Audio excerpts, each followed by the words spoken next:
नमस्कार, बहुत बहुत स्वागत है आप सभी का 5 की पंचायत पे। मैं हूं निखिल सिंह और बिहार के मुद्दे आज हम चर्चा करेंगे क्योंकि बिहार में मुद्दों की बहार है।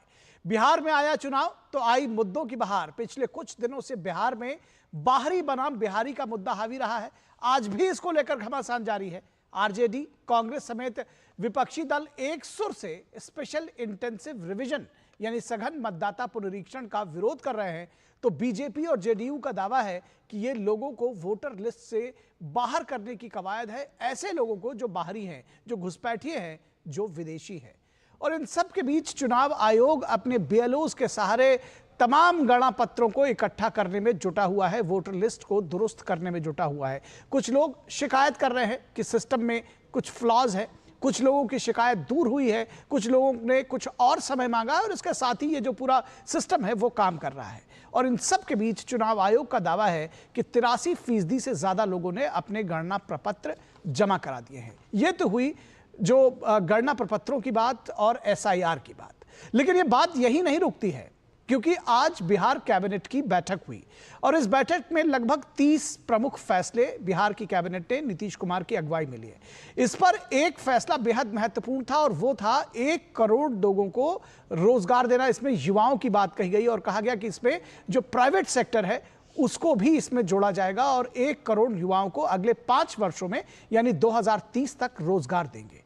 और उसके बाद इस मुद्दे को लेकर के भी घमासान हो गया। तेजस्वी यादव का दावा है कि मुख्यमंत्री कुछ भी कह देते हैं। उन्होंने यह भी कहा कि इसके लिए पैसे कहां से लाएंगे, कुछ बताया है। और इसके बाद जो वार प्रतिवार, दावे प्रतिदावे शुरू हुए वो बिहार के सिर्फ रोजगार तक नहीं रुके बल्कि कानून व्यवस्था पर भी गए, क्योंकि कानून व्यवस्था की बात भी तेजस्वी यादव ने उठाई थी। और जब बात कानून व्यवस्था की आई तो बीजेपी और जेडीयू के लोगों ने जंगल राज की याद दिलाई।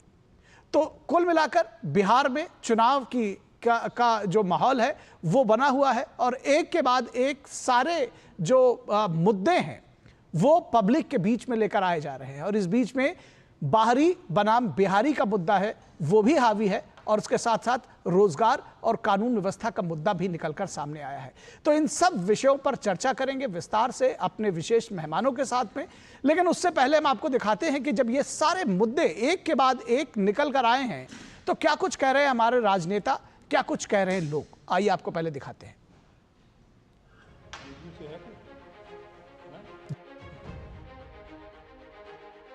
आपने कोहराम मचा के रख दिया हर आदमी पर। लेकिन कौन है ये गरीब लोग हैं, दलित हैं, पिछड़े हैं, मुसलमान हैं, क्या फर्क पड़ेगा?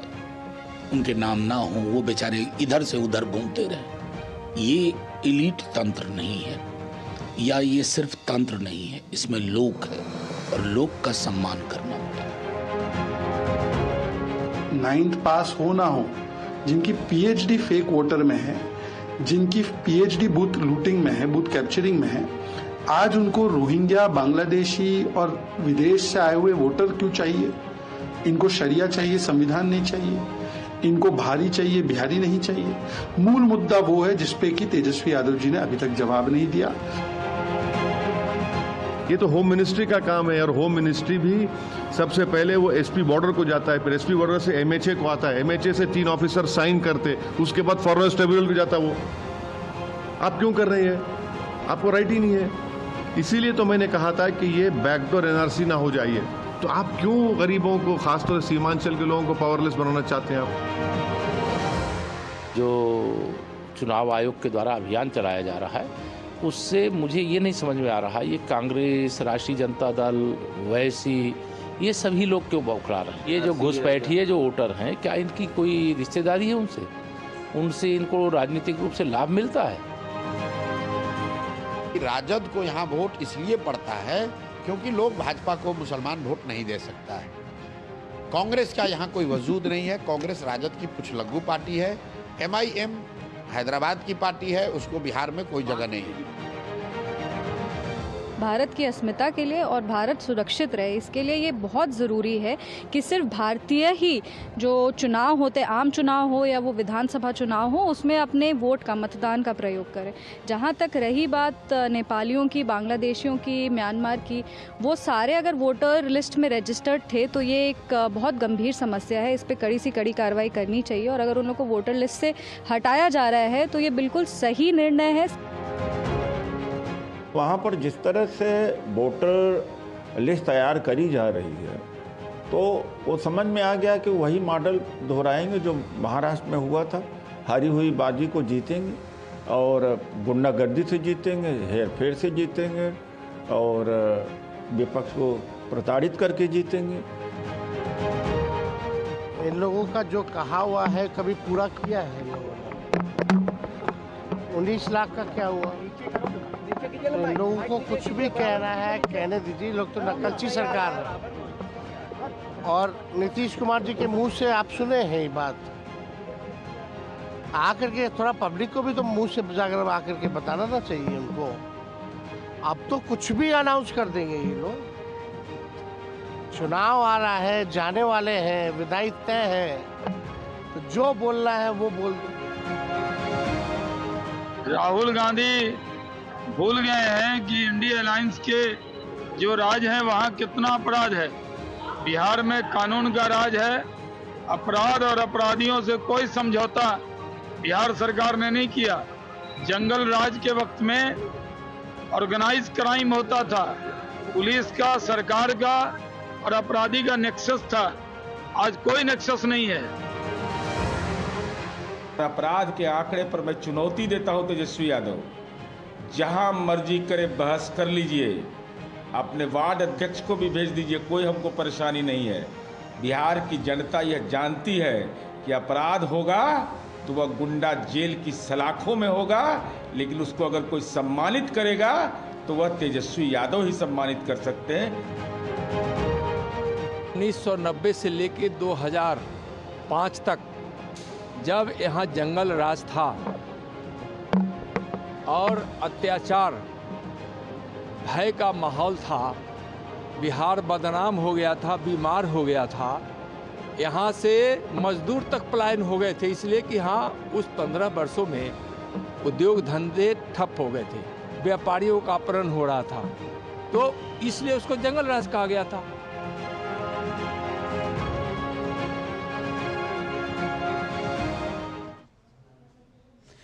आपने इसमें एक बात बड़ी कॉमन देखी होगी नेताओं की कि लगातार सभी किसान, गरीब, नौजवान, मजलूम कुछ ऐसे फ्रेजेस लगातार इस्तेमाल कर रहे हैं कि ऐसा लगता है कि सिर्फ सारी जो सियासत है वो उसके केंद्र में वही है, जबकि सच ये है कि सत्ता पाने की दौड़ की उसकी जो शुरुआत है वो हो चुकी है।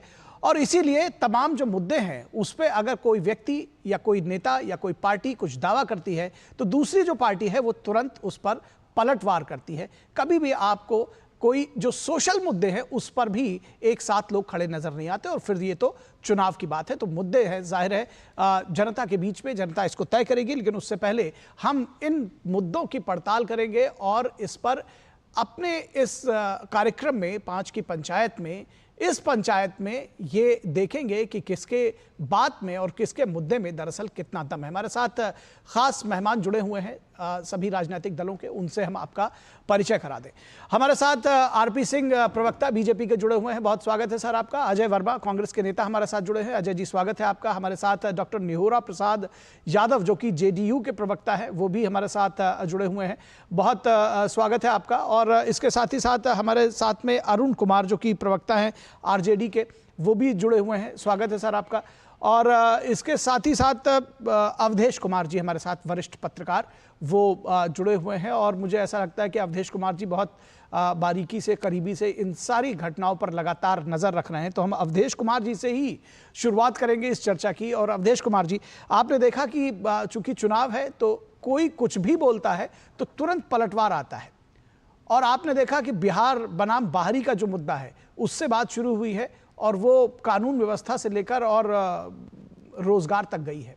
कैसे आकलन करेंगे इन मुद्दों का, और खास तौर पर अगर हम एसआईआर की बात करें तो कितना महत्वपूर्ण और पब्लिक के लिहाज से ये कितना महत्वपूर्ण है?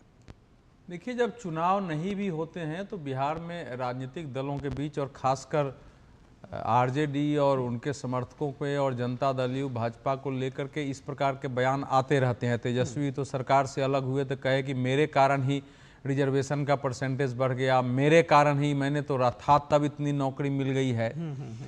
असल में जब कोई महत्वाकांक्षी बात आप करेंगे और जिसके पीछे ठोस कोई प्लानिंग होती है, क्योंकि ये तो इसका जो प्रस्ताव था वो प्रस्ताव तो पहले से मंत्रिमंडल के पास आया हुआ था और मंत्रिमंडल को केवल इस पर विचार करना था कि होगा कि नहीं। श्रम विभाग ने एक प्लान किया है बिहार के लिए कि आगे जो हमने 50 लाख का इस बार लक्ष्य रखा था, नौकरी और रोजगार दोनों मिला करके। दिक्कत क्या होती है कि रोजगार मानने नौकरी लोग मानने लगते नहीं, तो उसमें से उसकी जो रिपोर्ट है कि 10 लाख लोगों को हमने नौकरी दी है, 39 लाख लोगों को रोजगार दिया है। अब उसकी थोड़ी बहुत आगे पीछे होती है सरकारी रिपोर्ट में, तो आगे अगर 1 करोड़ का हमको लक्ष्य लेकर चलना चाहिए, उस लक्ष्य के लिए योजनाएं भी हैं। अब उसको जैसे बेसिक देखिए, आपको मैं बता रहा हूं, जैसे प्रधानमंत्री जब गए थे तो उन्होंने एक तो पटना के एयरपोर्ट का किया, एक नए एयरपोर्ट का शिलान्यास किया कि वो अंतरराष्ट्रीय एयरपोर्ट दूसरा बनेगा।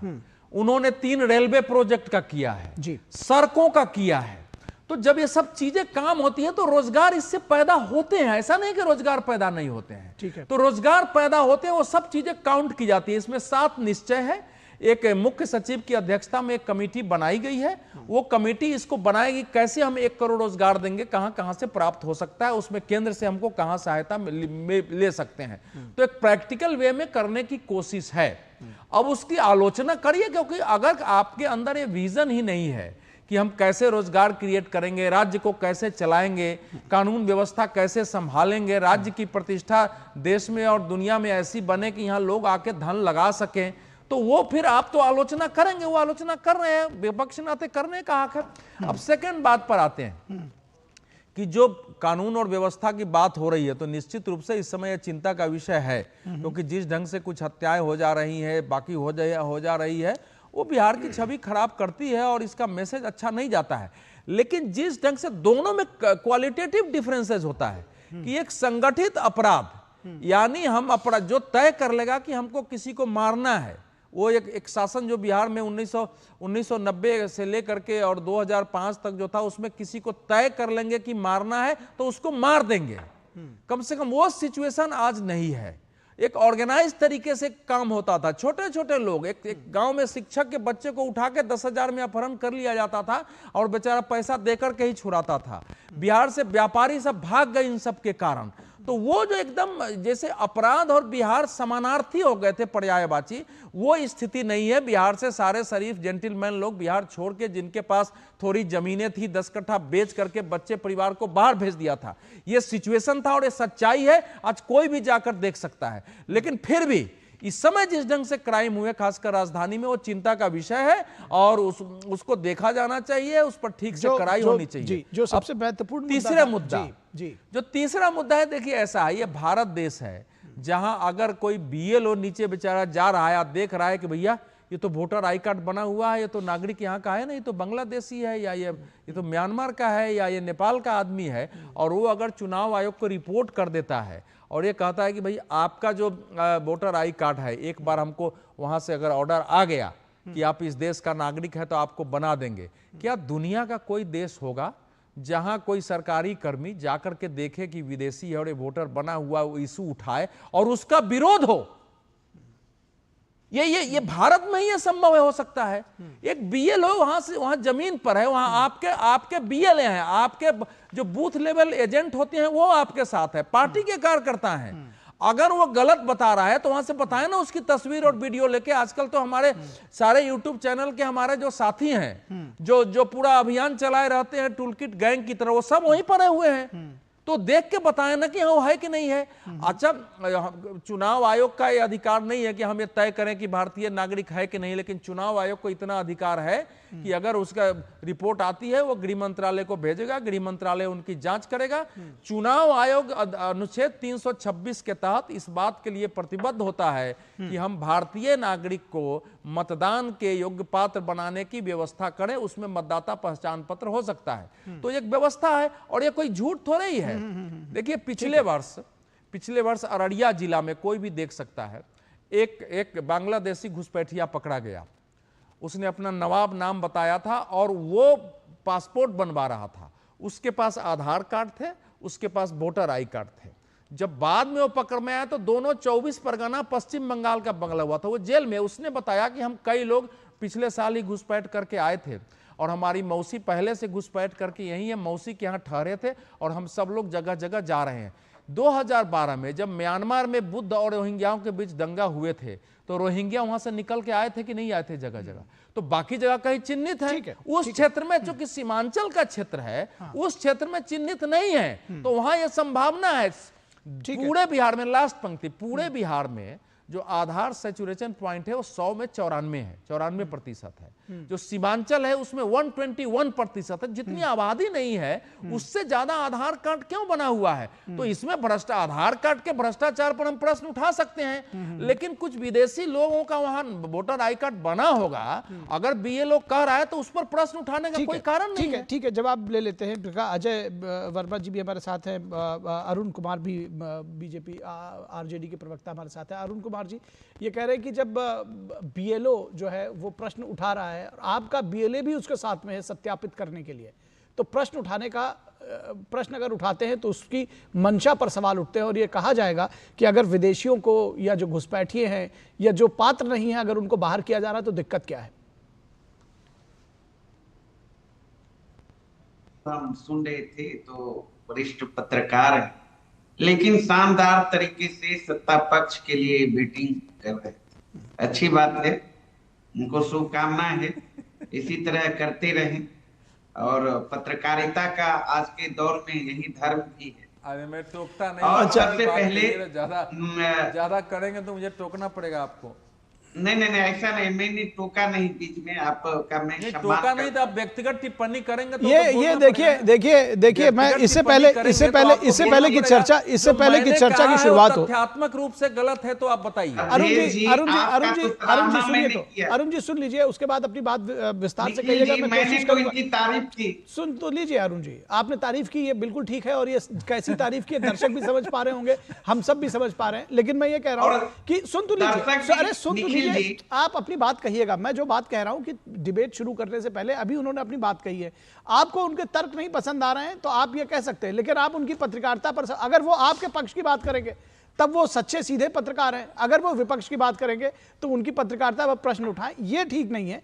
उनके ऊपर व्यक्तिगत अटैक किए बिना आप उनके पॉइंट्स गिना दें, आप तुर्की ब तुर्की जवाब देते चले जाएंगे, भाई साहब ये पॉइंट्स आपने जो उठाए वो गलत कहे हैं, यही सबसे अच्छा तरीका होगा। अब आप कहिए, मैं आपको टोकना नहीं चाहता। देखिए निखिल जी, आपके चैनल के माध्यम से दर्शक जी देखते होंगे जो भी, और हम तो इनकी तारीफ ही, इनके सम्मान में इनका तारीफ ही की, बहुत अच्छे तरीके से परोसते हैं अपनी बातों।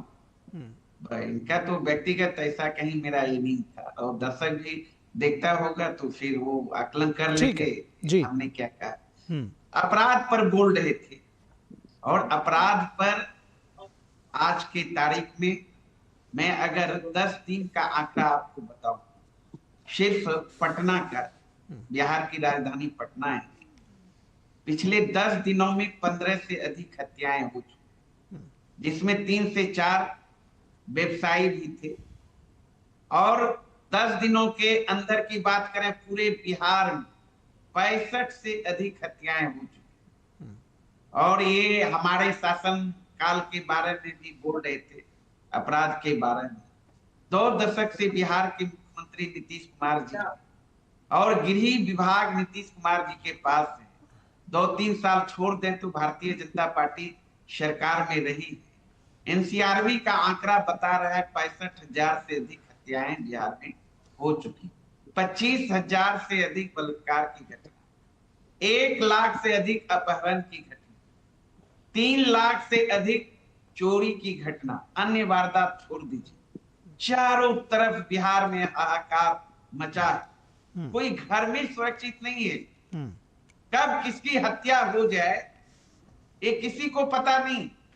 लॉ एंड ऑर्डर पूरी तरह ध्वस्त हो चुका, सरकार का इकबाल समाप्त हो चुका, और वही नीतीश कुमार जी अचेत अवस्था में पड़े हुए, वो तो कुछ बोलते ही नहीं। और भ्रष्ट भुंजा पार्टी के गिरोह अपने इशारे पर और रिटायर अधिकारी इस राज को चला रहे हैं। इसका मुख्य कारण है डीके टैक्स, तबादला उद्योग, सत्ता पक्ष के द्वारा भू माफियाओं को, बालू माफियाओं को, शराब माफियाओं को संरक्षण देना। आज देखिए ना क्या हाल है पूरे बिहार। लोग भगवान भरोसे जीने को मजबूर है। ठीक है, आपने जो बात बताई उससे लग रहा है सरकार वहां मौजूद नहीं है। इसका जवाब जेडीयू के प्रवक्ता देंगे, लेकिन मैं चाह रहा था कि आप जो लेकिन मैं चाह रहा था कि जो एसआईआर वाला मुद्दा है उस पर भी अपनी बात रख दे। मैं एक बात को आगे बढ़ाऊं। 2-3 पॉइंट है। हाँ, अब थोड़ा जल्दी करिएगा जी। बोल रहे थे, अब अभी कैबिनेट ने अभी मोहर लगाई है कि पिछले 6 वर्षों में हम 1 करोड़ नौकरी रोजगार देंगे। 2 दशक से जिस सरकार ने बिहार को बेरोजगारी का हब बना दिया, सरकारी नौकरी तो एनडीए के सरकार के सिलेबस में था ही नहीं। 17 माह का जो महागठबंधन की सरकार बनी, उस सरकार में ही तेजस्वी यादव जी के प्रण अनुरूप 5 लाख सरकारी नौकरियां दी गई बिहार के नौजवानों को। 4 लाख से अधिक नियोजित शिक्षकों को राजकर्मी का दर्जा दिया गया। IT policy, tourism policy, sport policy लागू किया गया। मेडल लॉ, नौकरी पाओ ऐसी स्कीम लागू किया गया। चाहे स्वास्थ्य विभाग की बात कर लें, मिशन 60 के तहत, मिशन परिवर्तन के तहत, मिशन बुनियाद के तहत स्वास्थ्य विभाग में भी अमूलचूल परिवर्तन किया गया। 700 डॉक्टर निखिल जी घर बैठे, ठीक है, जवाब ले लेते हैं। ठीक है, पर कार्रवाई तेजस्वी यादव जी ऐसा लगता है मुझे बीच में नहीं टोकना चाहिए कि आप जनसभा संबोधित कर रहे हैं। दरअसल ये बहुत ही, देखिए मैं अरुण जी, मैं आपको बीच में नहीं टोकना चाह रहा था, लेकिन जिस पेस से आप चल रहे हैं, ऐसे तो 5 बजे तक आप जनसभा संबोधित करते रहेंगे, आपको सुनते रहेंगे। मतलब I am extremely sorry to say this, लेकिन आपके पॉइंट्स आ गए। गिना रहे थे ना नौकरी की बात। एसआईआर पे बताइए, आप जिस तरह से चल रहे हैं ना, इस तरह से तो भाई चलते रहेंगे। एसआईआर पे बताइए जल्दी, आप बताइए ना। एसआईआर पे बताइए, हम फिर आगे बढ़े सर। एसआईआर पे बताइए, आगे बढ़े। आपका क्या पॉइंट है?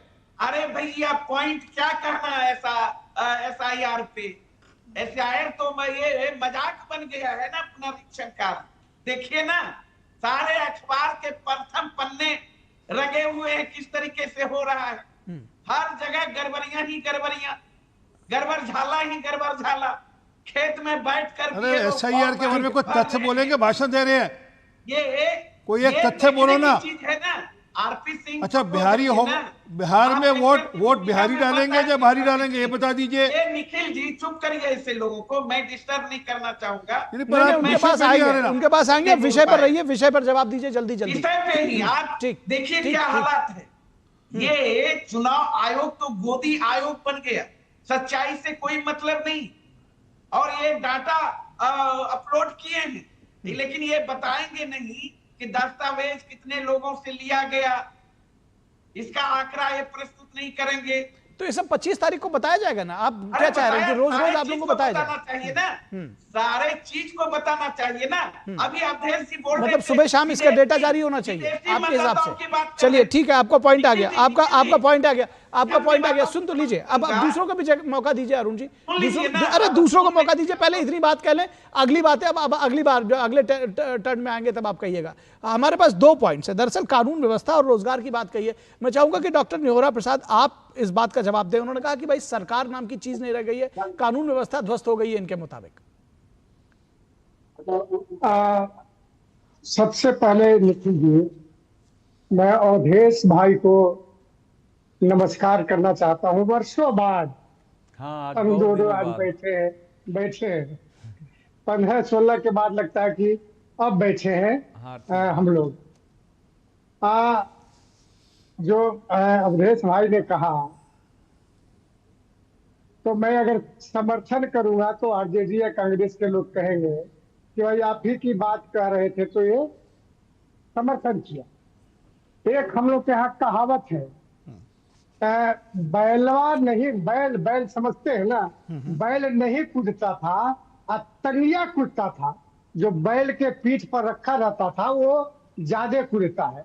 मतलब इसका अर्थ हुआ कि जो बिहार में बदलाव लाया, बिहार में कानून व्यवस्था दुरुस्त किया, बिहार में विकास किया, वह बेचारा कुछ नहीं बोल रहा है। और जो बिहार को लूटा, जो बिहार को अपराधी बनाया, जो बिहार को सारा दुर्गति किया, सत्ता में रहते हुए भी लोगों को डराया और विपक्ष में भी रहते हुए उनके लोग डर रहे हैं। वो सबसे अधिक कूद रहे हैं। ये गलत चीज है अरुण जी। आपके बारे में कोई बीच में बोला नहीं था, तो थोड़ा सा धैर्य रखिए, सुन लीजिए। आपके पास दोबारा आएंगे, बहुत देर तक बोले हैं। जी भी बोले थे और भाजपा का भी प्रवक्ता बोले थे। अरे भैया, तो आप भी तो बोले थे, आप भी तो बोले थे, आप चलिए बोलने दीजिए। बर्दाश्त नहीं कर सकता है आरजेडी। ठीक है। कानून व्यवस्था की चर्चा हुई और बिहार में अब तो नेशनल चैनल भी चर्चा करना शुरू किया है 3 दिनों से। चूंकि बिहार ही भारत है, दूसरा राज्य में तो क्राइम होता नहीं है। बगल के झारखंड में तो ताला लोग खोल के चलते हैं, दूसरे राज्यों में ताला खुला रहता है घर के। अब बिहार ही एक ऐसा राज्य है जिस पर नेशनल चैनल भी डिबेट कर रहे हैं कि यहाँ ज्यादा क्राइम है।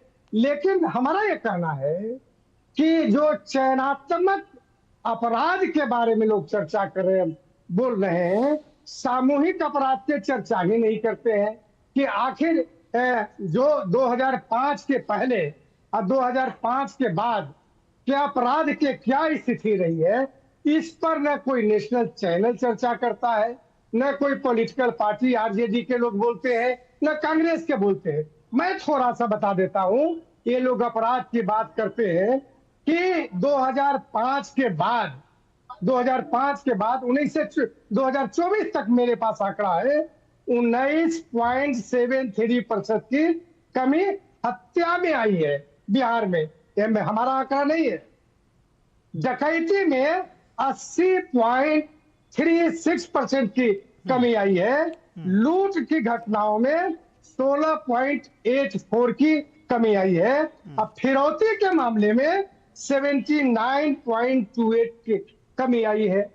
तो ये सामूहिकता अगर देखिएगा तो आरजेडी के काल से और अन्य शासन के काल से नीतीश कुमार की सरकार, एनडीए की सरकार आज भी यहाँ अपराध नियंत्रित है और लोग सुखी है।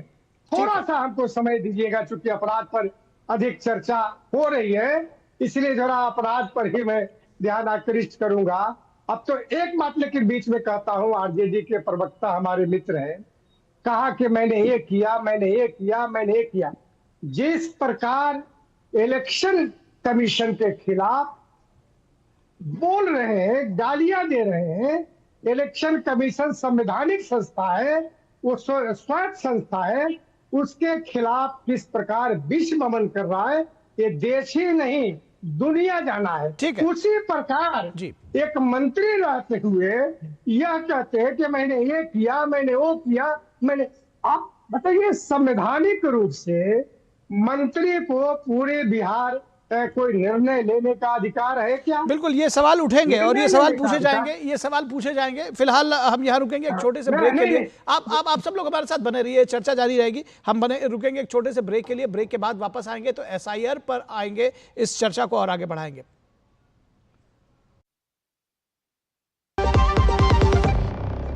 सर, बेरी पुलाव ट्राई करो, मस्त है। कैसा है? अरे उसको काहे को घूरता है? टिप्स इग्नोर करने का, अपना दिमाग लगाकर ऑर्डर देने का। मार्केट का स्टॉक टिप्स बहुत लोग देता है, डेंजरस हो सकता है। कंपनी और रिस्क पूरा समझने का, फिर इन्वेस्ट करने का। सोच कर समझ कर इन्वेस्ट कर। जो लक्ष्य चुना था समझ आने लगा है। जीएलए यूनिवर्सिटी, उच्च लक्ष्य की निश्चित प्राप्ति। प्रमाण पत्र कोई और लोड। ब्रेक के बाद एक बार फिर आप सभी का स्वागत है। हम चर्चा कर रहे हैं बिहार की सियासत पर। बाहरी बनाम बिहारी, ये भी एक बहुत बड़ा मुद्दा है। दरअसल मुद्दों का केंद्र बिंदु जो है वो इलेक्शन समय में आज के डेट में यही बना हुआ है। आरपी सिंह बीजेपी के प्रवक्ता हमारे साथ हैं। आरपी सिंह साहब, आपने सुना कि जिस तरह से आरजेडी के लोगों ने कहा, आरजेडी के प्रवक्ता ने साफ तौर पर कहा कि ये जो इलेक्शन कमीशन है उसको दरअसल वो आपकी गाइडेंस पे, यानी बीजेपी और सरकार की गाइडेंस पे, और ये जो जिस तरह से हमने कहा ना कि एक फ्रेज हो गया कि गरीब मुसलमान नौजवान जो गरीब गुरबे हैं उनके साथ में पॉलिटिक्स करके उनका वोट आप निकालना चाहते हैं। क्यों निकालना चाहते हैं, यही आप बताएं। मैं आपको एक वीडियो दिखा रहा हूँ। गुलाम मीर हैं कांग्रेस के इंचार्ज थे झारखंड के। ये सुन लीजिए आधा सेकंड का।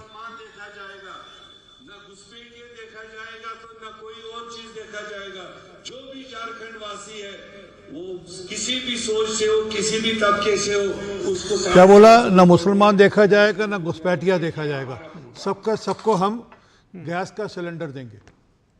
अब ये मैं नहीं कह रहा, ये तो गुलाम मीर कांग्रेस के इंचार्ज थे झारखंड के इलेक्शन में भी। वो मंच से घोषणा कर रहे हैं, कह रहे हैं घुसपैठिया है तो क्या हुआ, हम आपकी भी चिंता करेंगे। तो जिस पार्टी की जिस गठबंधन की सोच ये हो उसके बारे में क्या कहना। और मैं आपको कुछ नाम दे रहा हूं जी। एक सज्जन है, उनका नाम है मोहम्मद कमालुद्दीन जी। ये 1994 में इलेक्शन लड़ गए और विधायक बन गए। बांग्लादेशी थे जी, पकड़े गए। ये असम में इलेक्शन लड़े थे और इनका इलेक्शन काउंटरमांड हुआ। यही नहीं, उसके बाद एक करीमुद्दीन साहब थे, वो भी 2021 में चुनाव लड़ गए। बांग्लादेशी थे, AIUDF से लड़े थे, उनका इलेक्शन चैलेंज हुआ। आज भी हाई कोर्ट में मुकदमा चल रहा है। एक सज्जन और हैं, उनका नाम है मोहम्मद सादिक। वो 2019 का लोकसभा का चुनाव डुबरी से लड़ने चले थे, वो भी बांग्लादेशी थे, पकड़े गए। असल में क्या है कि ये सिर्फ वोटर तक की चिंता है। मैं आज कह रहा हूँ ये लड़ाई बिहार की है ही नहीं, ये लड़ाई है बाहरी वर्सेस बिहारी। बाहरी को, एक बाहरी व्यक्ति को वोट नहीं बनने देंगे, सुनिश्चित है। हमारे BLAs लड़ेंगे नीचे, BLO से लड़ेंगे कि किसी भी एक भी बाहरी व्यक्ति को हम वोट नहीं बनने देंगे, ये तय है बाहरी व्यक्ति का। परंतु जो मूल बात है, अगर वह वोटर बन गया तो कल वह चुनाव भी लड़ सकेगा जी। और अगर चुनाव, जो मैंने अभी नाम गिनाया आपको, अगर वह चुनाव लड़ गया तो कल वह हमारे देश की, हमारे प्रदेश की, हमारे राज्य की नीतियों पर भी फैसला करेगा। ये समझ में आना चाहिए। और इलेक्शन कमीशन तो आउट ऑफ द वे जा रहा है। आपने शायद परसेंटेज गलत बताई, मेरे पास जो परसेंटेज है वो लगभग 88% वोटर्स जो है वो अपना जो इलेक्शन कमीशन का जो ऑफिशियल जो वो रिवीजन होता रहता है जी। बिल्कुल आपने कहा रिवाइज। ठीक है। मेरे पास अभी शाम तक का है, उसमें 88.18% लगभग वोटर उनके हो चुके हैं, डेटा उनके सिस्टम में आ चुके हैं। और उन्होंने यही नहीं किया सिर्फ, आज उन्होंने देश के हर अखबार में प्रथम पृष्ठ पर विज्ञापन निकाला है कि जो भी फिर भी रह जाए और जो बाहर रहे वो भी अपना बारकोड से या अपना वो एक वेबसाइट पे जाकर अपना वोटर लिस्ट में अपना नाम जोड़ सकते हैं, ताकि ये जो डुगडुगी बजाई जा रही ना कि नहीं बिहारियों का नाम काट देंगे, बाहरी का नाम जरूर काटेंगे। मैं स्पष्ट कह रहा हूँ, हमारे जो BLA हैं वो ही नहीं अलाउ करने देंगे। परंतु जो मूल बात है कि देश के हर अखबार में, हर राज्य के हर मुख्य अखबार के ऊपर आज अखबार में विज्ञापन है, फ्रंट पेज के ऊपर। अब कोई रह जाएगा तो अपना वो उस बारकोड से या उस QR कोड से उस वेबसाइट पे जाकर कर देगा। उसमें ये भी कह दिए कि आप नहीं तो एक फॉर्म डाउनलोड करो, उसको हाथ से भर दो। अगर आपको नेट पे दिक्कत हो रही हो, फॉर्म डाउनलोड करो, किसी से कहकर उसको हाथ से भरो और भेज दो। अच्छा, अब रहेगी बात कि कोई छूट ना जाए, इसलिए कहा ना कि जो 11 पत्र है, 11 जो कागज है, उसके अलावा भी ERO आपको अगर ये तय कर देगा कि आप वोटर हैं, आपके वहाँ अड़ोस पड़ोस में पूछकर ये साबित हो जाएगा वोटर है, वहाँ के रेजिडेंट है, तो आपका वोटर लिस्ट में नाम आएगा। तो कोई ये जो पूरा प्रोसेस है ये लोगों को नाम जोड़ने के लिए है, जो देश के नागरिक हैं, जो 18 साल से ऊपर हैं, ये नाम काटने के लिए नहीं है। और नाम काटने की बात मैं एक बात याद दिला दूँ, तेलंगाना के अंदर 22 लाख से अधिक वोट कटे थे असेंबली इलेक्शन के बाद, असेंबली इलेक्शन से पहले। और कांग्रेस पार्टी ताड़ियां पीट रही थी, इलेक्शन कमीशन के वाहवाही में तारीफ का पुल बांध रही थी। और 2024 के इलेक्शन से पहले हैदराबाद से 5.41 लाख, मतलब कोई 5.5 लाख वोट कटे, उसके बावजूद ओवैसी साहब इलेक्शन जीत गए। तो अब इसको क्या माना जाए? सर में क्या है कि इनके पास कुछ बचा नहीं, मैं आधा सेकंड बोलूंगा, इनके पास कोई नैरेटिव बचा नहीं। ये वहां पे अपना नैरेटिव खो चुके हैं, इसलिए नैरेटिव ढूंढ रहे हैं, और नैरेटिव इसलिए बचा नहीं कि ये सुन लीजिए, आधे सेकंड में यकीन आ जाएगा। कैसा स्कूल है? पब्लिक प्राइवेट स्कूल है, सरकारी है? सरकारी है। उसमें पढ़ाई अच्छी होती है? मतलब अब तो इंटर में चले, सरकारी में पहले से बहुत अच्छी बेहतर है। हाँ, पहले से बेहतर है। क्या क्या सीखते हैं उसमें? उसमें कंप्यूटर भी है उन लोगों के लिए, और कंप्यूटर है, और उसको उनको किताब भी मिलता है, और साइकिल का पैसा मिलता है। हिंदी, अंग्रेजी? हाँ, अंग्रेजी सीखते हैं, अंग्रेजी भी पढ़ाया जाता है। अब ये समझ लग गया, ये राहुल गांधी, यहाँ से सारा गड़बड़ हुआ। राहुल गांधी गए वहाँ पर एक बहन को खड़ा कर लिया कि स्कूल में पढ़ाई कैसे अच्छी चलती है, अंग्रेजी सिखाई जाती है, कंप्यूटर सिखाए जाते हैं, बच्चे को साइकिल भी मिलती है। आफ्टर ऑल राहुल गांधी 55 साल की उम्र हो चले, अब तो कुछ राजनीति समझ आने लगी, नब्ज समझने आने लगी। उनको दिख गया कि ज़मीन पे हालत क्या है। अब ईवीएम तो बहाना ठीकरा महाराष्ट्र में ख़त्म हो गया, अब नया बहाना ढूंढो कि आपके बाहरियों के नहीं, बिहारियों के वोट काटेंगे ना। मैं आप बड़ा स्पष्टता से कह रहा हूँ, ये वोट को जोड़ने की प्रक्रिया है। ये जो वोटर हिंदुस्तान के हैं, जो भारत के नागरिक हैं, जो बिहार के नागरिक हैं, उनको जोड़ने की प्रक्रिया है, बाहरी वोट काटने की प्रक्रिया है। इसका स्वागत करना चाहिए। और अभी जो जानकारी है उसके हिसाब से लगभग 35 लाख वोटर ऐसे हैं जो क्वेश्चन मार्क में आए हैं। वो कुछ की डेथ हो गई है, कुछ लोग वहाँ रहते ही नहीं, परमानेंटली वहाँ नहीं रहते, कुछ लोग शिफ्ट करके, ऐसी जानकारियाँ आ रही हैं। तो अब उसकी भी जांच होगी, उसको भी मौका मिलेगा, 1 महीने का मौका मिलेगा अपने को ठीक साबित करने का, गलत साबित करने का। ठीक है, सबसे बड़ी बात यह है कि सभी को मौका मिलेगा अपने आप को ठीक साबित करने का। अगर प्रमाण पत्र लेकर के आएंगे या अपने आप को सही साबित कर सकेंगे तो उसमें आएंगे, और इसीलिए सवाल बार बार उठाया जा रहा है। को भी लेंगे तब भी होगा जी, और सबसे यही बार बार सवाल उठाया जा रहा है कि जो ये प्रोसेस चल रहा है इसको हो जाने देते, और उसके बाद अगर उसमें कोई होता, आप लोग तो पहले ही सुप्रीम कोर्ट में, फिर चले जाइएगा, फिर बताइएगा ऑलरेडी। लेकिन बहरहाल इसीलिए ये सवाल उठाया जा रहा है कि ये कहीं ना कहीं राजनीति से प्रेरित है। अगर मैं अजय वर्मा जी के पास आऊँगा, हमारे साथ बने हुए हैं कांग्रेस की तरफ से। अजय वर्मा जी, ये कहा जा रहा है कि कांग्रेस जो है उसके पास अपना कोई वोट बैंक नहीं है, वो पिछलग्गू है। ये मैं नहीं कह रहा, अगर आप कहेंगे तो मैं, अभी बहुत सारे नेताओं ने इस बात को कहा है, मैं बाइट्स दोबारा चला दूंगा। आपकी क्या मजबूरी है? आप लोग जब देख रहे हैं, जिस तरह से अभी ये बता रहे हैं कि भाई गुलाम मीर ये बता रहे हैं कि चाहे कोई भी हो, चाहे यहाँ का हो, चाहे बाहरी हो, चाहे घुसपैठिया, हम सबको सिलेंडर देंगे। या फिर एक फहरिस्त गिनाई अभी आरपी सिंह साहब ने कि कौन कौन, सिर्फ वोटर बनने तक का मामला नहीं है, मामला अब ये भी है कि वो एमपी एमएलए बनेंगे, इस देश के भाग्य विधाता भी होंगे और कानून भी बनाएंगे। तो इसलिए ये जरूरी है कि कम से कम ऐसे मुद्दों पर कांग्रेस नेशनल पार्टी है वो साथ खड़ी हो। अब आप बोल चुके हैं और बोलेंगे चुके और नहीं, बोल नहीं, लीजिए, फिर पूरा काम हो जाएगा। 40 बोलने के लिए 40 मिनट बाद तो आपने नंबर लिया है। ये 80/20 का तो वैसे ही पैनल है, 80/20, 20 हमें और 80 आप सब हैं। अगर आप बोल चुके हो तो ठीक है, नहीं मैं फिर बंद करूं अपना। आपको अभी मैंने बोलने को कहा है, आपने पहले 80-20 और सारी चीज जो आपने जो शुरुआत की, यही मुझे नहीं समझ में आ रहा है कि आप कहना क्या चाह रहे हैं इस बात से। आपको मैंने बोलने के लिए इनवाइट किया है, आप अपनी बात रखें। अगर आपको 80-20 पे नजर आ रहा है, आप बोलिए ना। आपकी समझ में कुछ नहीं आएगा क्योंकि आप समझाए नहीं तो आप ही समझा दीजिए दूसरों को। 2023 में बिहार की जाति जनगणना जब करी गई थी तो 13 करोड़ से ज्यादा यहाँ की जनसंख्या थी, और जिसमें 7 करोड़ 64 लाख वोटर था। 7 करोड़ 64 लाख वोटर। 2024 का जब यहाँ चुनाव लोकसभा का हुआ, आप कह रहे हैं और देश की सरकार कह रही है और ईसी कह रही है कि साहब यहाँ रोहिंग्या, बांग्लादेश, म्यांमार, पाकिस्तान, अफगानिस्तान के वोटर। सरकार ने कहीं नहीं कहा। मान लिया आप कह रहे हैं, भाई बीच में ना बोले, मैं आपके बीच में नहीं बोला था। आप बोलेंगे तो मुझे कहना पड़ेगा, सरकार ने कहीं नहीं कहा। आप पॉजिटिव सीडी दिखा रहे थे, मैंने नहीं टोका। आप झूठ बोल रहे थे, मैं नहीं टोका। तो मेरा पक्ष रखने दीजिए, और आपको प्रॉब्लम है तो मैं डिबेट सॉरी, आई लेफ्ट।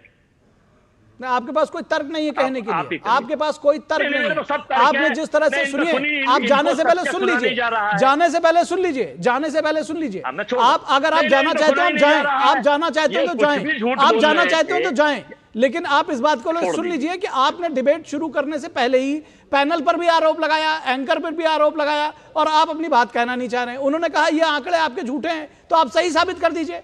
आप छोड़कर भागना चाहते हैं, भागिए, आपके पास जिसके पास तर्क नहीं होंगे वो छोड़कर भाग जाएगा, ठीक है। और ये बात सारी लोग देख रहे हैं, जो लोग भी इस कार्यक्रम को देख रहे हैं वो ये जानते हैं कि आपसे ये तर्क पूछा गया, आपको कहा गया कि आप पिछलग्गू पार्टी हैं, तो इसमें आपको इतना बुरा लगने की बात नहीं थी। मैं नहीं कह रहा हूं इस बात पर जिस पर आप मुझको रिवर्ट बैक कर रहे हैं, ये आप ही के साथ में जो सहयोगी दल है वो बता रहे हैं। बहरहाल कांग्रेस के लोग यही रवैया रहा है। और आप जो मुझे कह रहे हैं कि मुझे सीखना सिखाना है, मैं बहुत ज्यादा आपके ऊपर सरकास्टिक नहीं होना चाह रहा। आप पैनल छोड़कर चले गए हैं अजय वर्मा जी, आपको इस देश की और बिहार की जनता ने दिखाया है, तो आप देखना चाहें देखिए, हमको मत दिखाइए। मैं अपना काम कर रहा हूं, वो मैं करता रहूंगा। बहरहाल मैं वापस आता हूं अवधेश कुमार आपके पास, और ये जानना समझना चाहूंगा कि किस तरह से ये जो सारा मामला चल रहा है, क्या आपको लगता है कि ये सिर्फ यहीं तक सीमित है, वोटर लिस्ट और वोटर लिस्ट में चेंज, या इससे एक कदम और आगे तक जाता है, और ये सिर्फ बिहार तक नहीं आगे का भी जाएगा?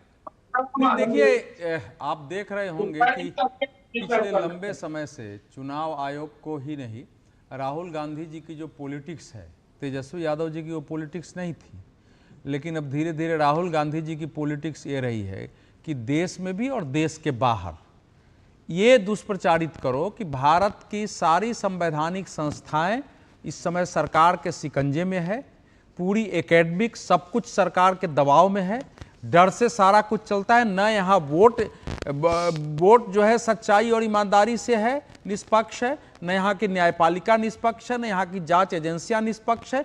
यानी भारत इस समय एक फासिस्ट फोर्सेस के हाथ में है, और दुनिया हमको सपोर्ट करे, क्योंकि राहुल जी के साथ जो भी इस समय सलाहकार हैं वो अल्ट्रा लेफ्टिस्ट, अल्ट्रा सोशलिस्ट, पुराने में बार बार बोलता हूं, जो पहले जो नक्सली माओवादियों की भाषा होती थी कि लोगों के अंदर ये उत्तेजना पैदा करो कि सारा पूंजीपतियों के दबाव में है, स्वार्थियों पर सत्ता है, सारा इस देश की मीडिया से लेके सब उसके साथ सामने जो है एकदम वो दंडवत है, और विद्रोह कराओ। तो ये चुनाव के अंदर एक असंतोष पैदा करते हैं, वो करते रहते हैं। उनको कुछ भी उत्तर दे देंगे। महाराष्ट्र पर सारे खंडन आ गए कि आपका ये तथ्य गलत है। अनेक जगह वोट बढ़े हैं जहां आप जीते हैं, उसी लोकसभा चुनाव में आप जीते हैं। पूरे वर्ष से आंकड़े दे दिए जाएंगे 2004 से लेकर 2024 तक कैसे कैसे हर लोकसभा चुनाव, विधानसभा चुनाव में, लेकिन वो मानेंगे नहीं, वो मान नहीं रहे। दुर्भाग्य से इस समय जो उनके पार्टनर है वो उन्हीं की भाषा बोलने लगे हैं। अब बिहार में अगर 22 वर्ष पहले जो पुनरीक्षण हुआ था उसमें भी 31 दिन का समय लगा था जी, वो हालांकि वो ऐसा यार नहीं था, ऐसा यस था जी। और आज अगर हो रहा है तो उसमें 31 दिन का समय है, इन्होंने कैसे कर लेंगे भाई? 4 महीना से चुनाव आयोग मीटिंग कर रही है। उसने बताया कि हमने 5000 बैठकें की, 28,000 पॉलिटिकल पार्टी के लोग उसमें शामिल हुए हैं।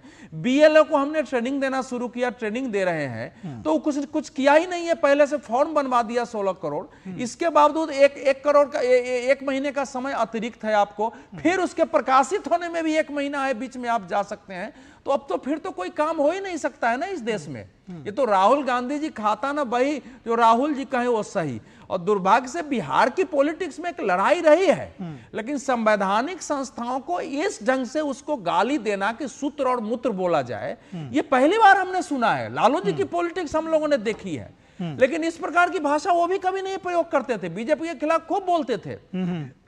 निहोरा जी बैठे हैं, पहले उनके ही पार्टी में थे, बहुत हम लोगों की बहस होती थी, लेकिन इस ढंग से गिरी हुई भाषा संविधान के लिए कहा जाए तो आगे जाने वाली है। ये केवल ये नहीं है कि यह बिहार तक के सीमित हो जाएगी, यह देश को सोचने की आवश्यकता है कि भाई घुसपैठियों को लेकर पश्चिम बंगाल सरकार क्या कर रही है। जो ममता बनर्जी लोकसभा चुनाव में पेपर फेंक सकती है उस समय लोकसभा अध्यक्ष पर कि आप हमारे यहाँ के घुसपैठियों की बात नहीं सुन रहे हैं, वो आज घुसपैठियों की आवाज उठाने पर वो खड़ी हो जाती है उसके साथ में। राहुल जी खड़े हो रहे हैं, अब तेजस्वी यादव खड़े हो रहे हैं। अरे भाई नहीं निकलेगा तो नहीं निकलेगा, ठीक है, लेकिन अगर है तो उसकी अगर 10 लोगों के बाद 10 लोग ही हैं मान लीजिए, तो चुनाव की पवित्रता बनी रहे, भारत के नागरिक ही अगर वोट डालें तो आपको क्या समस्या है? महाराष्ट्र से पकड़े जा रहे हैं घुसपैठिए, दिल्ली से पकड़े जा रहे हैं, तो ठीक है। नहीं, मैं लास्ट एक बात कह रहा हूं, देखिए चुनाव आयोग के सामने भी प्रतिष्ठा का प्रश्न है। और बीजेपी के लोगों को भी परेशानी हो रही है, क्योंकि आधार कार्ड और राशन कार्ड इतनी आसानी से नहीं बनता है। उसके बनाने के पीछे और आधार कार्ड के पीछे कल्पना थी कि एक कार्ड सभी कार्डों का के उसके बाद 10 कार्ड नहीं रखने पड़ेंगे। तो आधार कार्ड में गड़बड़ी हो रही थी, इसको सुरक्षित कैसे किया जाए ये बहुत आवश्यक हो गया। बहुत बड़ा सवाल है, बहुत बड़ा प्रश्न है कि उसको सुरक्षित किया जाए। सुप्रीम कोर्ट ने भी कहा है कि इस पर आप विचार करिए, क्योंकि एक आधार कार्ड आम आदमी जल्दी नहीं बनवा सकता, उसके पूरे प्रोसेस होते हैं। लेकिन अब इस ढंग से आधार कार्ड हो रहा है कि अगर 100 जनसंख्या है वहां 136 आधार कार्ड है, तो वो तो भयानक परिस्थिति पैदा हो रही है। पश्चिम बंगाल इस समय सेंटर बन गया हुआ है, 24 परगना। गृह मंत्री ने मार्च में लोकसभा में ऑन रिकॉर्ड बोला है कि जितने घुसपैठिए पकड़े गए हैं सबके पास पश्चिम बंगाल का आधार कार्ड और वोटर आई कार्ड मिल रहा है। तो ये एक बड़ा इशू है, लेकिन बिहार में ये इशू बना है तो अच्छा ही है। ठीक है। डॉक्टर अरुण कुमार जी, बहुत सारी बातें आपको बहुत सब जवाब देना चाह रहे हैं, आप बहुत देर से देख रहा हूं, लेकिन इसके साथ ही साथ बताइए, मैं एक विषय छोटा सा लाना चाह रहा हूं। पप्पू यादव बड़े हमलावर हैं, आप लोग भी थोड़ा असहज हो रहे हैं कि आप साथ में आपके कांग्रेस के प्रवक्ता थे वो चले गए, लेकिन वो कह रहे हैं कि भाई जब पिछड़ों दलितों पर हमले हुए थे तब तेजस्वी यादव कहाँ थे? यादवों का हक मारने वाले तो तेजस्वी यादव ही हैं।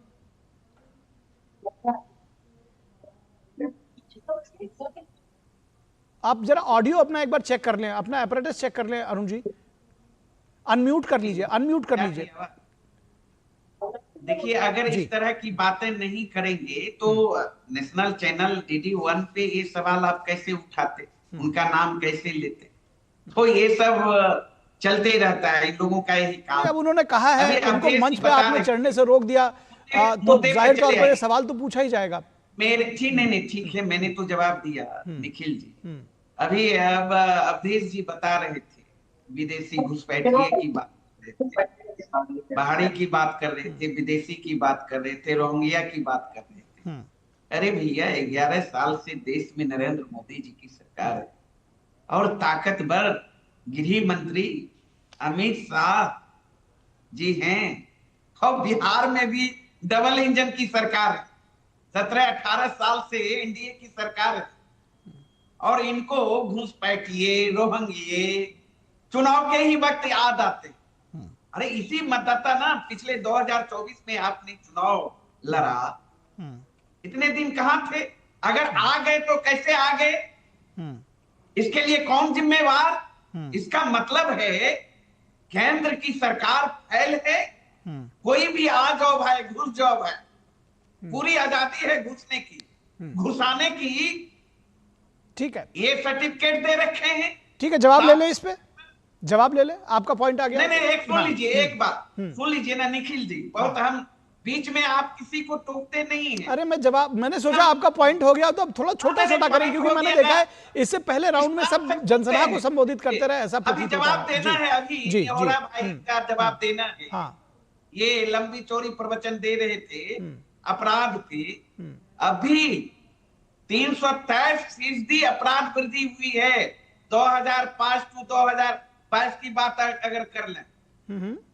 ये लोग तथ्यहीन ही बात करते हैं, तथ्यहीन बातें ही परोसते हैं।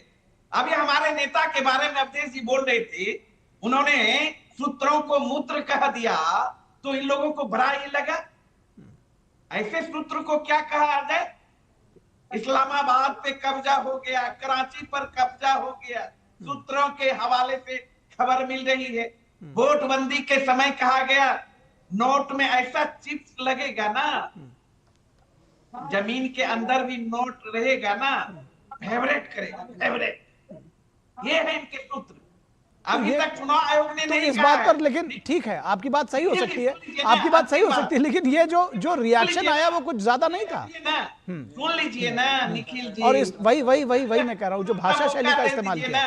अभी 4 बनाम अकेला विपक्ष बैठा है आपके सामने, आप लोग 4 आते। नहीं, आप ही के साथी उठ के चले गए, आपके साथी उठ के भाग गए, और आप जो सबको हाँ, आप विरोधी मत मान लीजिए।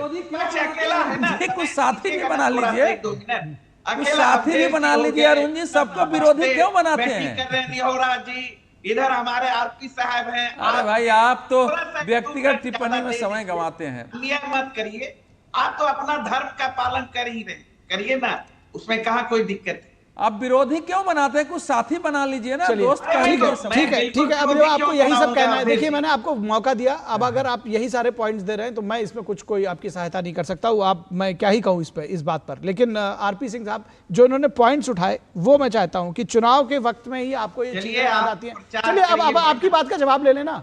आपने जो सवाल उठाया था कि चुनाव के वक्त में इनको रोहिंग्या और ये सारी चीजें याद आती है, इन लोगों ने ही उनको घुसा लिया, घुसाने से पहले रोका क्यों नहीं? अब मैं आप ही की तो बात पूछ रहा हूँ। आदमी आप डिबेट करिए। अरे 2 बात 4 बात की बात क्या है? आपने जो बात प्रश्न उठाया है नहीं उठाया, ये प्रश्न उठाया है आपने, ये प्रश्न उठाया है अरुण जी, आपने ये प्रश्न उठाया है तो वो जवाब ले लूं अगर आप कहें तो। देने दिए, अभी कई प्रश्नों का हमें जवाब देना था लेकिन देते नहीं। चलिए आप प्रश्न पूछिए, मैं वेट कर रहा हूं। आप प्रश्न पूछिए, मैं सारा जवाब इन लोगों से लूंगा। आप बताइए, एक सवाल तो ये हो गया, और बताइए पॉइंट्स में बताइए, समय बहुत कम है इसलिए मैं चाह रहा हूं जल्दी सबको मिल जाए। और पूछिए।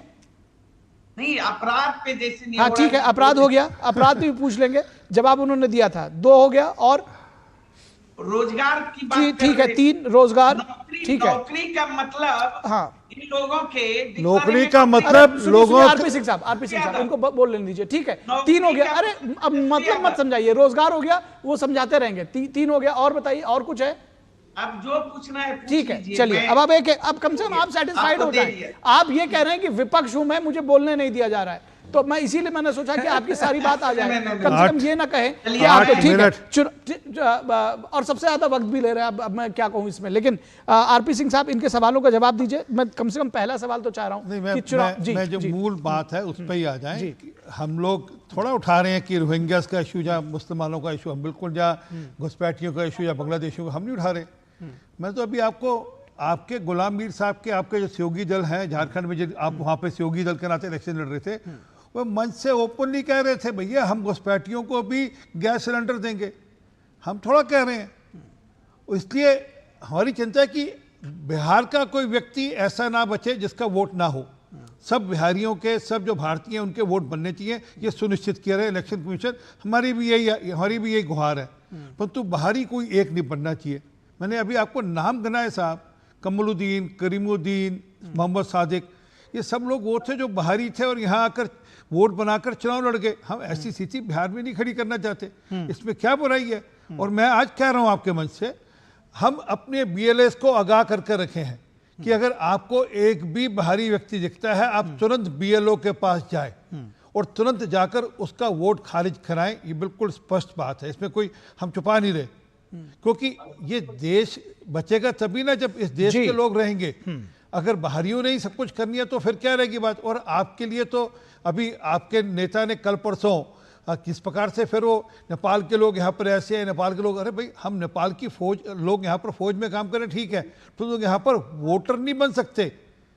एक ऐसा इंस्टेंस असम में भी हुआ था, एक नेपाली भी थे अरूपदा, वो भी वोटर बन गए थे, वो भी इलेक्शन लड़ गए थे, वो नेपाली थे, तो उनका भी एक इलेक्शन चैलेंज हुआ। तो क्या है कि आप मूल बात समझिए, अगर कोई भी विदेशी नागरिक यहाँ पर वोटर बनेगा तो कल वह चुनाव भी लड़ सकता है, और चुनाव लड़ सकता है तो देश की नीतियों पर प्रभाव भी डालेगा। वो बाहरी व्यक्ति जहाँ रोहिंग्या या बांग्लादेशी या नेपाली हमारी देश की नीतियों पर कैसे प्रभाव डाले, इसकी चिंता का विषय है, और क्यों प्रभाव डाले ये चिंता का विषय है। ठीक है, ठीक है। अपराध और रोजगार 2 ऐसे विषय हैं जिस पर यह प्रश्न उठाया गया है डॉक्टर निहोरा प्रसाद।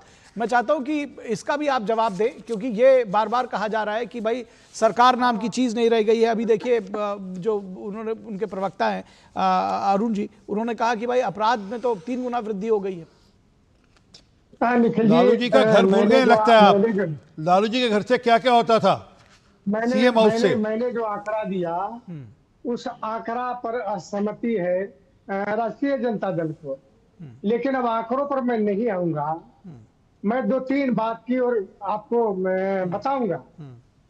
इस राज्य के हाई कोर्ट के चीफ जस्टिस ने महामहिम राज्यपाल जी को चिट्ठी लिखा कि मेरे जान पर खतरा है और मेरे परिवार के जान पर खतरा है, अगर मुझको कुछ हो जाए तो कलकत्ता हमारे परिवार को पहुंचा दीजिए।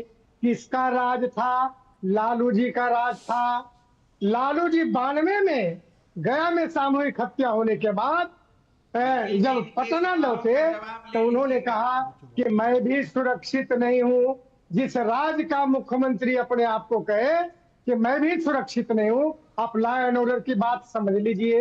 हिंद केसरी यादव जो सरकार में मंत्री थे, महामहिम राष्ट्रपति जी को पत्र लिखा कि मेरे और मेरे परिवार की रक्षा की जाए। मैं तीन ही उदाहरण, सैकड़ों उदाहरण है, लेकिन तीन ही उदाहरण के साथ मैं बताना चाहता हूं कि किस प्रकार इनका लॉ एंड ऑर्डर था।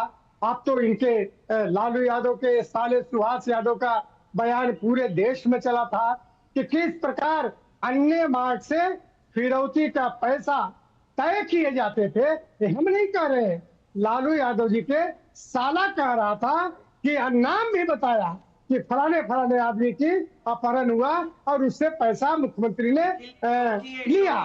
तो अब जिस राज्य का मुख्यमंत्री पैसा ले रहा हो, और उसी तरह नीतीश कुमार के बारे में लोग सोचते हैं, अरे नीतीश कुमार तो ऐसा आदमी है कि उनका करीबी विजय कृष्ण है, ठीक है, बचपन का दोस्त, वह जो अपराध किया। असल में ये नीतीश कुमार जी को 1 सेकंड जेल भेजने में देर नहीं लगा। बस इतना ही। दूसरी बात मैं कहता हूं, जो SIR के बारे में बहुत चर्चा हो रही है, देखिए इन लोगों को संवैधानिक संस्थाओं को अवहेलना करने की आदत है। राहुल गांधी या RJD के प्रतिपक्ष के नेता, आप अभी मूत्र सूत्र की बात कर रहे थे कि मूत्र सूत्र ये तब बोलते हैं जब उनकी जीभ ऐंठती है। आप देखिएगा निखिल जी, जब उनकी भावें आंखें चली रहती है कि मूत्र बोले कि सूत्र बोले, ऐंठता है वो। आप लोग एनालाइज कर लीजिएगा, हम तो जानते हैं। चलिए हमारे पास समय आज के लिए बस इतना ही है। अरुण जी, समय हमारे पास इतना ही है, लेकिन आप सभी लोगों का, RP सिंह जी का, अजय वर्मा का, डॉक्टर निहोरा प्रसाद का, अरुण कुमार जी का और अवधेश जी का बहुत धन्यवाद। हालांकि बीच में अजय वर्मा जी जो डिबेट है वो छोड़कर चले गए, लेकिन उनका भी धन्यवाद। थोड़ी देर के लिए जुड़े, लेकिन उनको जो संकेत देना था वो संकेत दिया, उन्होंने अपनी बात नहीं रखी। इसमें यह बात जरूर कह दिया जाए कि ये जो चर्चा है सारी, इसमें एक जिस्ट ये जरूर निकल कर आता है कि ये अगर देश रहेगा, ये लोकतांत्रिक व्यवस्था रहेगी, तो राजनीति भी बचेगी। इस बात को सभी को ध्यान रखना चाहिए। इसलिए अगर कोई संवैधानिक संस्था कुछ काम कर रही है तो कई मौकों पर तो कम से कम हर बात में राजनीति ना करें, उनका सहयोग भी करें। 5 की पंचायत में बस इतना ही। इजाजत दीजिए, नमस्कार।